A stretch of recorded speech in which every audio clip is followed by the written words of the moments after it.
누군가 우리에게 와서 어젯밤에 이승만 대통령이 나를 찾아왔는데, 꿈이 아니고 정말 찾아왔는데 대한민국의 독립을 위해서 우리가 함께 뭉쳐야 된다, 너도 함께 하겠느냐라고 한다면 여러분 어떻게 생각하시고 대답하시겠습니까? 야, 너 미쳤구나 라고 말할 것입니다. 왜냐하면 우리가 이승만 대통령은 이미 죽은 사람이라는 것을 다 알기 때문이고, 그런 사람이 다시 살아난다는 것은 있을 수 없는 일이라는 것을 알기 때문입니다. 게다가 우리 대한민국이 일본으로부터 독립한 것도 많은 시간이 지났기 때문에 그 사람을 우리가 완전히 미쳤다라고 말할 수가 있는 것입니다. 지금 사도 바울을 대하는 유대인들이 바로 이와 같은 심정입니다. 예수님의 부활을 증거하고 있습니다. 한번 죽었다가 다시 살아나는 것을 받아들이지 못하는 사람은 당연히 바울을 향하여 너가 미쳤다라고 말할 수밖에 없습니다. 있을 수 없는 일을 가지고 말하기 때문입니다. 모든 유대인들이 예수 대신 바라바가 살아났고 그 예수가 십자가에서 비참하게 죽어서 장사 지낸 것을 다 알고 있기 때문입니다. 오늘 본문이 바로 그러한 일을 보여주고 있습니다. 바울이 예수 그리스도를 하나님의 아들이라고 믿고 증거하는 일 때문에 동족인 유대인들로부터 미움을 받아서 암살의 위협에도 시달리다가 이제 유대 법정에 고발이 되었습니다. 그 고발로 인해서 지금 바울은 사실상 죽을 위기에 처해 있습니다. 그런데 바울은 로마의 시민권을 가지고 있었기 때문에, 로마의 시민권자이기 때문에 그곳에서 가이사의 법정에 고소할 수 있는 권리가 있었습니다. 이 권리를 가지고 가이사의 법정에 상소한 것입니다. 로마 시민권자의 마땅한 권리를 행사한 것입니다. 그러자 신임 총독 베스도에게 문제가 생긴 것입니다. 이 바울의 송사건으로 황제의 법정에 제출할 보고서를 작성하려고 하니까 난감한 것입니다. 이해가 안 되는 것입니다. 바울의 건에 대한 포인트, 쟁점을 찾지를 못했기 때문입니다. 유대인들과 바울 사이에 있었던 그 고소와 고발과 변론을 일목요연하게 이해해서 설명하여 가지고 황제의 법정에 보고를 해야 되는데, 왜 이것이 황제의 법정으로 와서 무슨 쟁점을 가지고 판단을 해야 될지를 설명을 해야 되는데 도무지 이것을 설명할 자신이 없는 것입니다. 이제 막 유대인 총독으로, 유대교의 총독으로 왔는데 그 종교가 어떤 것인지, 관습이 무엇인지에 대해서 잘 모르기 때문입니다. 그런데 만약 이렇게 부실한 보고서를 상부에 이대로 보내버리면 베스도는 자신이 무능한 관리로 찍히게 되기 때문에 정말 고민이 되는 것입니다. 그런데 바로 이때에 이 베스도, 신임 총독 베스도를 방문한 사람이 바로 유대의 종교 문제에 아주 정통한 아그리빠였습니다. 이 아그리빠는 예전에 우리가 기억하시듯이 야고보 사도를 죽이고 베드로도 죽이려고 감옥에 잡아넣었던 헤롯 아그리빠 1세의 아들입니다. 17살의 아버지를 여의고 곧 그 자리를 물려받을 것 같았으나 아직 나이도 어리고 여러 정치적인 이유로 무산되었다가 한 4년 정도 지나서야 비로소 그 삼촌이 다스리던 작은 왕국을 한번 시험 삼아 물려받게 됩니다. 그리고 5년 뒤인 26살에 더 큰 영토의 지배자로 인정받아서 이전하였으며, 이때 폭군 네로 황제의 총애를 받아서 29살에 드디어 이 가이사랴 빌립보를 포함한 비교적 큰 영토의 왕으로 인정을 받습니다. 이 아그리빠는 감사하다는 표시로 가이사랴 빌립보의 이름을 네로니아스로 바꾸어 불러서 자신은 이제 네로 황제와 로마에 충성을 다할 것이니 자기를 더 잘 보아달라고 이렇게 한 것입니다. 그러니까 뭘 하겠습니까? 로마에서 신임 총독이 올 때마다 그 총독에게 선물을 가지고 이렇게 예방하는 것을 빼먹지 않습니다. 자기는 왕이지만 항상 로마의 황제와 그 로마가 보낸 총독을 존중한다는 그런 의미로 항상 방문하는 것입니다. 그러한 차원의 예방을 오늘 한 것입니다. 이러한 좋은 기회를 신임 총독 베스도가 놓치지 않고 잘 활용하고 있는 것입니다. 아그리빠 왕에게 바울의 송사건이 있는데 이것이 도대체 어떤 문제인지, 어떻게 해야 되는지, 내가 어떻게 처리를 하고 무슨 보고서를 써야 되는지 설명을 하고 조언을 구한 것입니다. 이러자 아그리빠는 자신이 바울을 불러서 그의 말을 듣겠다고 이렇게 얘기를 한 것입니다. 이렇게 아그리빠 왕 앞에서 행하는 바울의 변론은 이번이 벌써 5번째가 됩니다.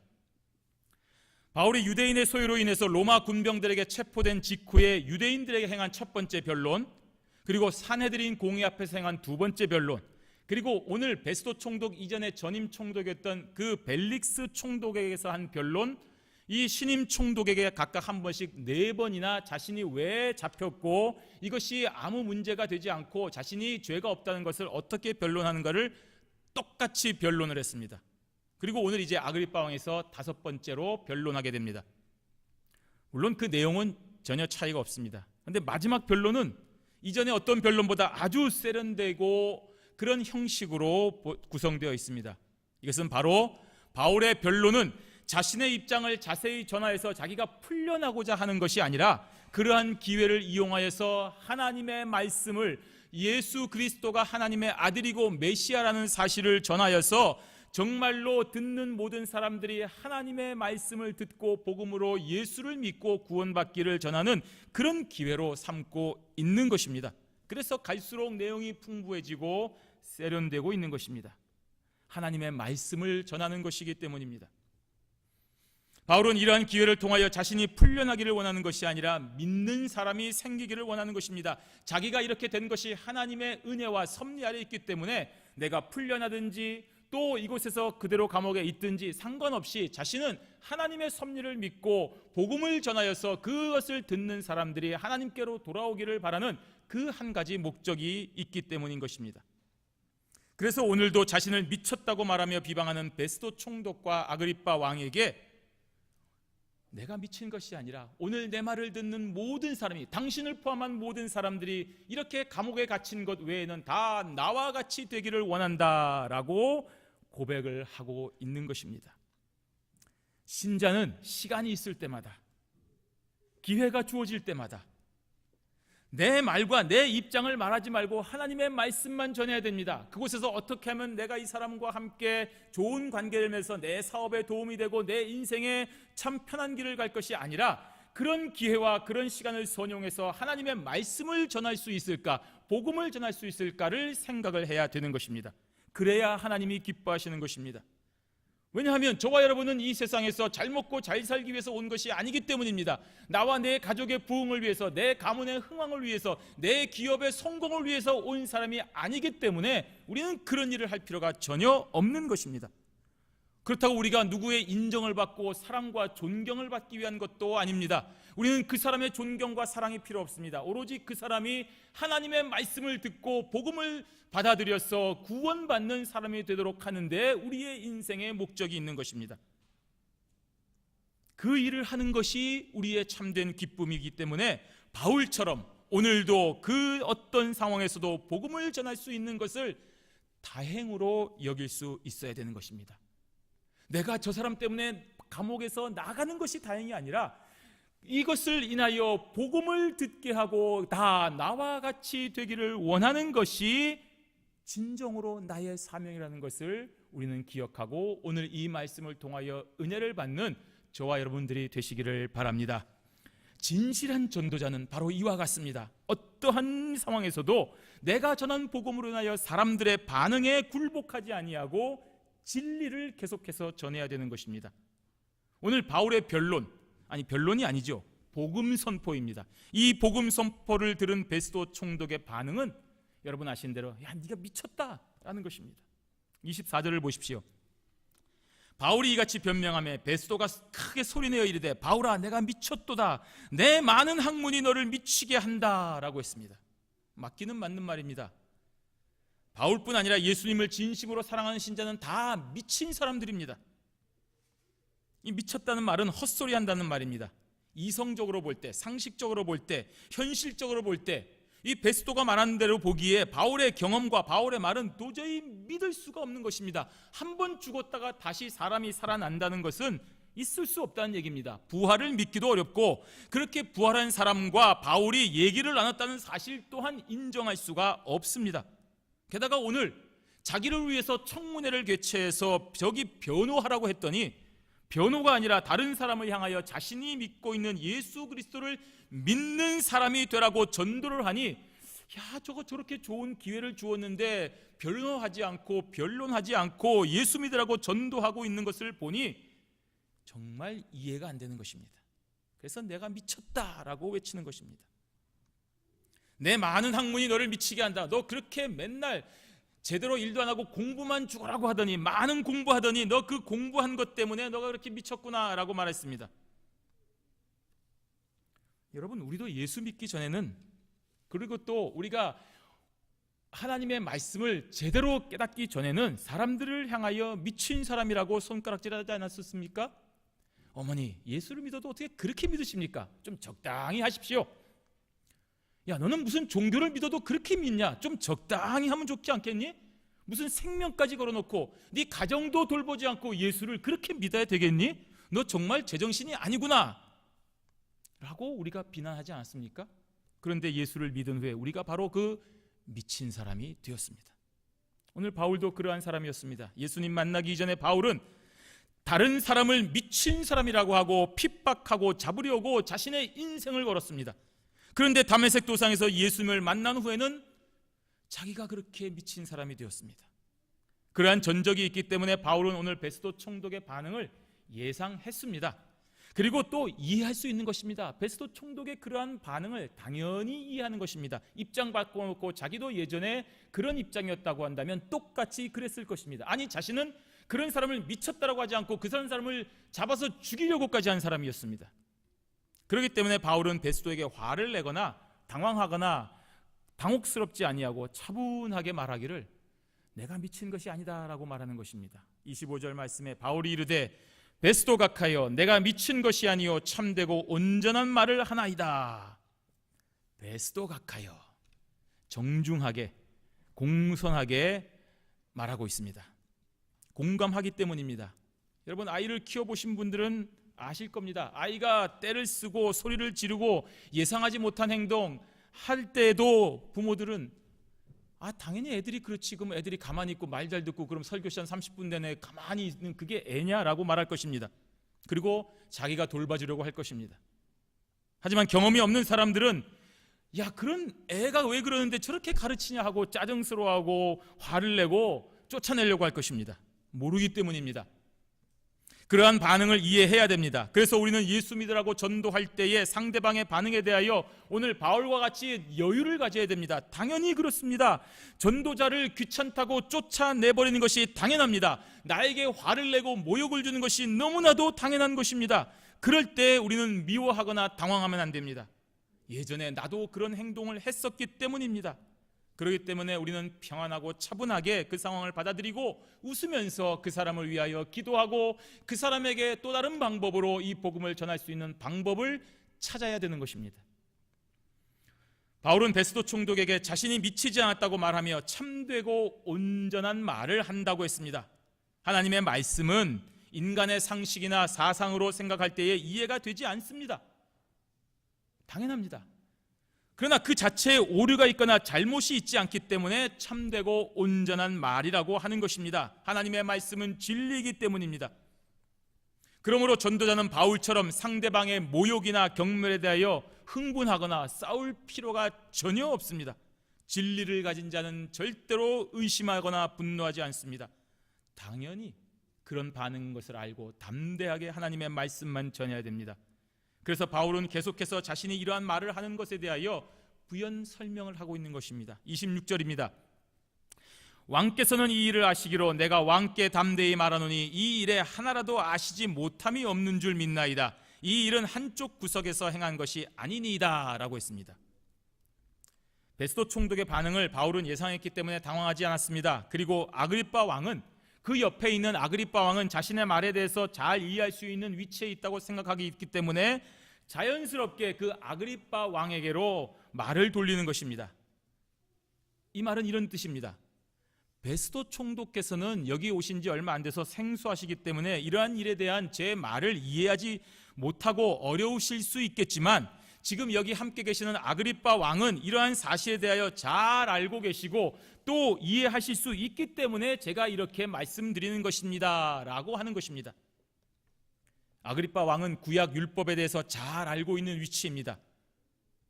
실제로 아그리빠는 대제사장을 임명하는 권한을 가지고 있습니다. 또 예루살렘 성전의 보호자입니다. 공식적으로. 그런 자리에서 바울의 말을 이해하지 못한다고 할 수가 없습니다. 만약에 이해하지 못한다고 한다면 대제사장을 임명할 수 있는 권한을 박탈당하는 것입니다. 그리고 예루살렘 성전의 보호자로서 자격이 없기 때문에 왕에게서 물러나야 되는 것입니다. 그래서 바울은 자신의 사상과 지금 전하는 도에 대해서 아그리빠 왕이 당연히 잘 이해하고 이해할 수 있는 위치에 있다라고 말하는 것입니다. 그리고 방금 예수에 관하여 진술한 내용은 어느 촌구석에서 몇 명이 모여서 일어난 일이 아니기 때문이라고 했습니다. 아시는 대로 빌라도 총독의 그런 사형 선고를 통해서 헤롯의 법정에서 공식적인 신문도 받았고 기록이 있고 모든 사람들이 외쳤고 관심을 가진 가운데 골고다 언덕에서 실제 십자가형으로 죽었고 로마 군사들이 그가 제자들로 인하여서 시체를 도적질 당할지 모르기 때문에 철통같이 지키고 있던 무덤문이 열리고 부활하셨고 수많은 사람들에게 증거되었던 분명한 사실이기 때문에 당연히 아그리빠 왕이 알아야 되고 알고 있다는 말입니다. 그래서 바울은 아그리빠 왕에게 도전적인 질문을 하고 있는 것입니다. 바로 선지자를 믿느냐는 질문인 것입니다. 27절에 아그리빠 왕이여 선지자를 믿으시나이까? 믿으시는 줄 아나이다. 지금 이 공식적인 자리에서 이 바울의 말에 부정할 수가 없습니다. 예루살렘 성전의 후견인이라고 했지 않습니까? 또 성전의 보호자가 아닙니까? 대제사장의 임명권을 가지고 있지 않습니까? 그런데 어떻게 선지자를 믿지 않는다고 말할 수 있겠습니까? 물론 속으로 안 믿을지는 모르지만 그래도 적어도 이 공식적인 자리에서는 절대로 선지자를 믿지 않는다라고 말하면 안 됩니다. 당연히 믿고 있다고 해야 한다는 사실을 아그리빠도 알고 바울도 알고 함께 있는 유대인들도 다 알고 있습니다. 그래서 아그리빠의 대답도 기다리지 않고 예, 믿으시는 줄 압니다 라고 바울이 스스로 대답하는 것입니다. 아그리빠 왕은 이 질문에 대단히 곤혹스러운 상태가 됩니다. 왜냐하면 만약에 아그리빠가 선자를 믿는다라고 대답을 하면 메시아에 관한 구약 선자들의 예언이 지금 이루어졌기 때문에 예수를 메시아로 인정한다는 뜻이 되는 것입니다. 그렇다고 선자를 믿지 않는다라고 대답할 수는 더더욱 없습니다. 아까 말씀드렸듯이 안 되는 것입니다. 따라서 이러한 질문을 한 바울의 의도는 분명합니다. 선지자들이 예언한 예수 그리스도 구약을 믿으시는 선자를 믿으시는 당신께서 알기 때문에 인정하고 그분을 이제 믿으라고 결단을 촉구하는 것입니다. 이러한 바울의 의도를 아그리빠 왕이 잘 알기 때문에 바울을 향하여 야, 네가 지금 적은 말로 나를 권하여 그리스도인이 되게 하느냐? 라고 반격을 하고 있는 것입니다. 28절에 아그리빠가 바울에게 이르되 내가 적은 말로 나를 권하여 그리스도인이 되게 하려 하는도다. 아그리빠가 누굽니까? 17살의 나이에 권력에서 도태될 수 있음에도 불구하고 줄타기 잘하고 잘 아부하고 청탁하고 해서 여기까지 온 사람입니다. 당시 세계 지배국인 로마와 자신이 다스리는 유대인 사이에서 정말 교묘하게 줄타기를 잘하는 정치적인 수완과 감각이 탁월한 자입니다. 그러한 감각으로 아그리빠는 이 격동의 시대를 지금까지 헤쳐나오고 있습니다. 명확하게 어느 한쪽의 편이 되지 않음으로 인해서 지금의 위치까지 온 것입니다. 너무 로마에게 붙으면 유대인으로부터 폭동이 일어나고 너무 유대인 쪽으로 붙으면 로마로부터 제거를 당하는 그런 위치에 있기 때문에 이 줄타기를 잘 해야 되는 것입니다. 따라서 바울로 인하여서 지금 그리스도를 믿을 것이냐 또는 부인할 것이냐는 질문에도 별로 당황하지 않고 아주 절묘하고 교묘하게 경계선상으로를 타고 가는 것입니다. 바울의 말이 옳고 그름을 떠나서 네가 뭐라고 하든지 나는 그리스도인이 되지 않을 것이다 라고 말하는 것입니다. 이러한 아그리빠의 이중적 태도에 대하여 바울은 좀 더 명확하게 자신의 의도를 드러내고 있습니다. 바로 나와 같이 예수에 미친 사람이 되기를 바란다는 것입니다. 29절 말씀에 바울이 이르되 말이 적으나 많으나 당신뿐만 아니라 오늘 내 말을 듣는 모든 사람도 다 이렇게 결박한 것 외에는 나와 같이 되기를 하나님께 원하나이다 라고 했습니다. 말이 적으나 많으나 전도 대상자인 아그리빠 왕의 반응이 긍정적이든지 부정적이든지 혹은 중립적이든지 자신은 전혀 개의치 아니하고 바울은 오로지 자신이 해야 될 일을 하겠다는 표현인 것입니다. 당신이 지금 손자를 인정하든지 부인하든지 그리스도인이 되든지 안 되든지 중립적으로 지금처럼 계속하여 줄타기 하면서 영원히 이곳에서 잘 살 것처럼 그렇게 살든지 말든지 자신은 전하는 것이 사명이고 변화시키는 것은 하나님의 영역이기 때문에 이러한 고백을 하는 것입니다. 왜냐하면 바울은 지금 아그리빠 왕 한 사람에게만 초점을 맞추고 있는 것이 아니기 때문입니다.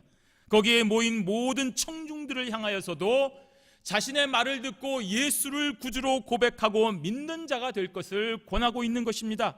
로마 사람도 있지요. 자신을 고소한 유대인 권력자도 있습니다. 적어도 그 자리에는 바울의 말에 귀를 기울이며 동조하는 사람은 상식적으로 생각해도 전혀 없습니다. 그러나 바울의 말에 귀를 다 기울이는 것입니다. 저게 어떻게 빠져나가나, 저게 이제는 어떻게 말하나, 다 귀를 기울이고 있는 것입니다. 바울은 사슬에 매인 죄수의 모습입니다. 누가 바울의 말에 귀를 기울이겠습니까? 누가 저 사람 바울과 함께 자신의 인생을 걸겠습니까? 없습니다. 하지만 바울은 자신의 말을 듣는 사람들이 누구이든지 어떤 배경을 가지고 있는 사람인지 상관없이 이렇게 결박된 것 외에는 다 나와 같이 되기를 하나님께 원한다고 선언을 하고 있습니다. 진리입니다. 거기 있는 모든 사람들은 다 죄인이기 때문입니다. 인류가 죄인입니다. 예수 그리스도의 구원이 필요합니다. 하나님께 원하나이다 라는 이 말은 바울 자신의 그 화려한 언변으로서 상대방이 변화되기를 기대하는 것이 아니라 하나님께서 친히 그 시간에 역사해 주실 것을 믿고 기도하는 것입니다. 바울은 너무나도 잘 알고 있습니다.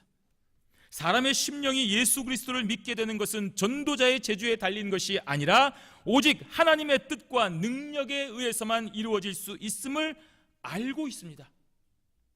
여러분, 스데반의 그 위대한 설교, 그 스데반의 위대한 설교를 현장에서 들은 사람이 바로 사울이었습니다.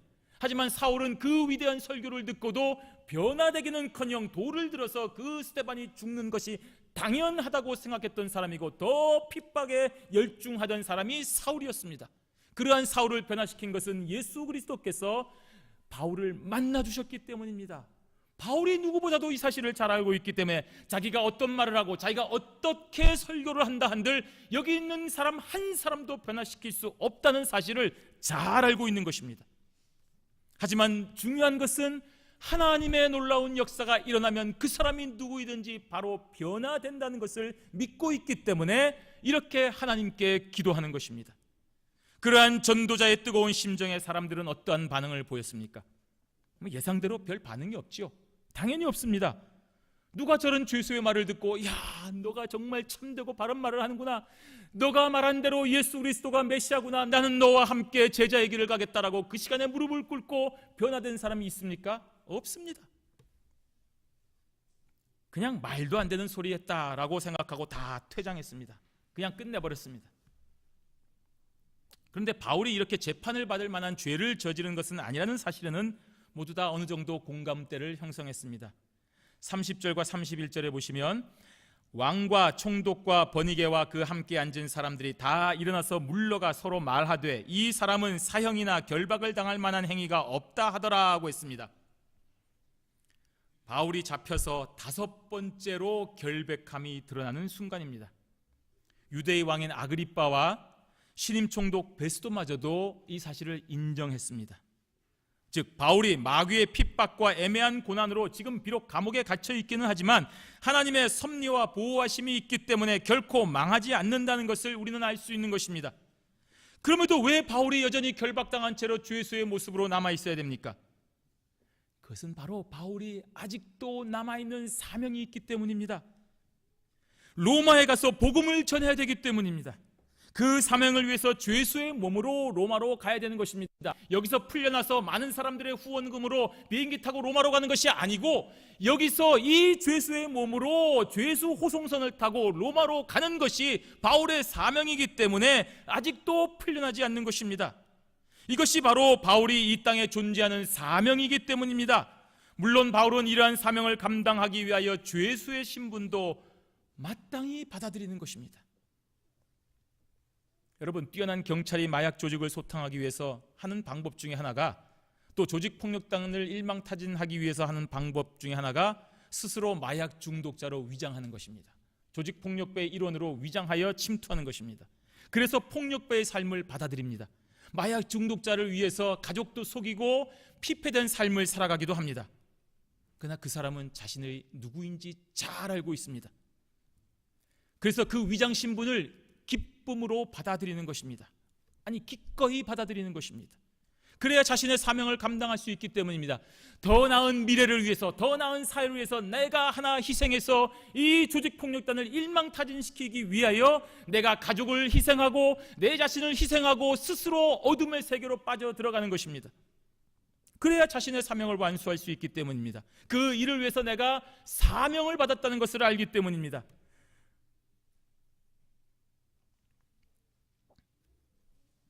사도 바울은 그 사실을 알기 때문에 나와 같이 되기를 이라고 외칠 수가 있는 것입니다. 현실적인 사람들이나 약삭 빠른 사람들은 예수를 믿으면서도 세상과 친하려고 합니다. 세상에서도 잘 살려고 합니다. 힘든 일을 안 하려고 합니다. 어떻게든지 피하려고 합니다. 할 수만 있다면 그냥 즐겁게 이 세상에서 살다가 죽을 때쯤 돼서 모든 거 다 정리하고 회개하고 천국도 가고 싶어 합니다. 그래서 이렇게 바울처럼 죄수로 잡혀있지를 못합니다. 내가 왜 죄수로 잡혀있냐? 나는 여기서 탈출하고 싶다. 내가 예수를 이렇게 믿었는데, 예수가 나를 이렇게 사랑하는데 왜 나를 여기 이대로 둘 수 있는가? 라고 생각하고 억울해하고 어떻게든지 탈출하려고 합니다. 아그리빠의 고백으로 대변되는 것처럼 자신의 안위를 위해서 살려고 합니다. 네 말이 맞든지 틀린지 난 모르겠지만 나는 적어도 그리스도인이 되지 않겠다. 그러면 이 모든 삶을 희생해야 되기 때문인 것입니다. 32절에 이에 아그리빠가 베스도에게 이르되 이 사람이 만일 가이사에게 상소하지 아니하였더라면 석방될 수 있을 뻔하였다 하니라 하고 했습니다.